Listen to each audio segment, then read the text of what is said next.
You hear it all the time, right? America is just so divided. But what if the solution isn't going to come from Washington? What if it's actually in our own communities, maybe even our own living rooms? Today, we're digging into a really powerful idea, that peace isn't just some hopeful wish, it's a concrete action you can literally start doing. I mean, this quote from the great Archbishop Desmond Tutu, it just flips the whole script, doesn't it? Our instinct today is to build walls, to retreat into our little bubbles with people who think just like us. But Tutu tells us to do the exact opposite. Tear down those walls and actually walk towards the very people we disagree with. That's where the real, hard, and absolutely necessary work of peace actually begins. So let's bring this right down to earth. We're not talking about high-stakes international diplomacy here. We're talking about that coworker, your neighbor, maybe even a family member that you just fundamentally disagree with on almost everything. How do you even start that conversation without it just blowing up? Well, that's the big challenge we're going to tackle. And that is what brings us to the core concept of this whole explainer. We have to stop thinking of peace as some calm, serene destination that we might, hopefully arrive at one day. It's not something we find, it's something we do. It is a verb. This shift in thinking is absolutely crucial. It's about moving from just passively hoping things get better to actively rolling up our sleeves and building that better world. It's about the practical, hands-on work of connecting with people and finding solutions, one difficult conversation at a time. So you might be asking, why now? Why is this so important right now? Well, it's because waiting around for our leaders to fix our divisions, it's just not working. The source material is really clear on this. The momentum for real change has to build from the ground up. It has to come from us. And honestly, that's not a burden. That's a huge, empowering opportunity. Okay, so if the work really starts with us, what does it actually look like in practice? Let's dive in. We're going to look at a kind of menu of real-world examples showing the different ways people are already doing this. And as we go, pay attention to the common thread here. It's all about creating a little bit of structure. First up, let's just think about scale for a second. Look at this number, 1.4 million. That's the number of people who are members of Rotary International around the globe. That's a massive, already existing network of people focused on their communities, all with the potential to be peace builders. And this is where things get really interesting. Rotary is already the biggest peace network on the planet, but it turns out most of its American members, and there are hundreds of thousands of them, they aren't really focused on domestic peace building. Just imagine what could happen if we tapped into even a fraction of that energy to heal divisions right here at home. The potential is just enormous. All right, let's switch gears to a totally different approach. This is Unify America. It was actually started by the guy who created the party game Jackbox, and you can totally feel that fun, playful DNA in what they do.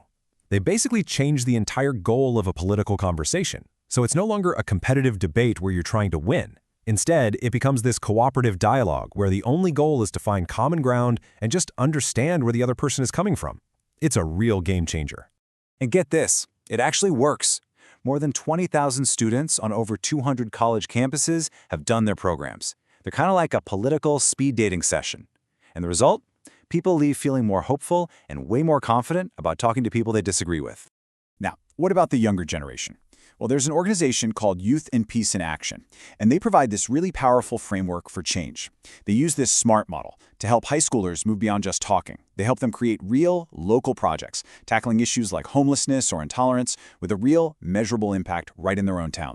Okay, but maybe you're thinking, that all sounds great, but it's a lot. You're looking for a more accessible starting point, right? Well, that's where Living Room Conversations comes in.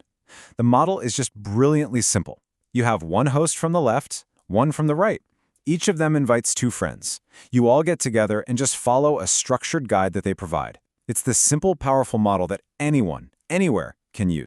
And listen, they are not shying away from the really tough stuff. They have conversation guides for the most divisive issues we have: guns and responsibility, immigration, abortion. What this shows is that with the right structure, and if everyone shows up wanting to understand, you can have a constructive conversation about pretty much anything. Okay, so we've seen a bunch of different ways people are doing this, from these huge global networks right down to a small get-together in your own house. Now for the big question. How do you find your place in all of this? How do you make it personal? So this is really the moment to pause and ask yourself, after seeing this whole menu of options, from joining a club to just hosting a single conversation, Where does your energy, your passion, and your skill set fit in best? And to help you figure that out, the source material lays out this really simple but powerful framework. First, just start with you. What do you genuinely care about most? Then, get real about your circumstances. What's actually available where you live? Next, look at your options. What are your skills, your resources? And finally, make a choice about where you think you can have the biggest impact. It just breaks a big decision down into really manageable steps. Look, this doesn't have to be some huge, monumental, life-altering change unless, of course, you want it to be. The most powerful action is so often just that first small step. The goal isn't to solve everything overnight. It's just to begin, to start one new conversation. So, I'm going to leave you with this direct challenge, straight from the source text. Think about it, right now. Who is one person you could invite over? What could you talk about? And be honest with yourself. What's really stopping you from doing it? Maybe the answer is nothing at all. Because in the end, it really all boils down to this one idea. Peace is an action. It's something you do. It could be listening or hosting or joining, mentoring, maybe just learning. The only question left is the one right there on your screen. What will be your peace verb?